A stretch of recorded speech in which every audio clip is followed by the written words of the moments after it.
can touch the sound of silence. And in the naked light I saw 10,000 people maybe.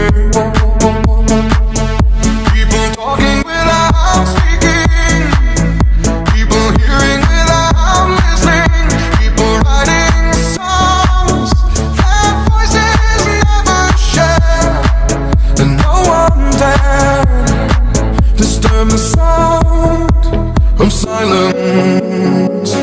Fool said, you do not know. Silence like a cancer grows. Hear my words and I might teach you. Play my arms and I might reach you. But my words, like silent raindrops, fell and echoed in the wells of silence.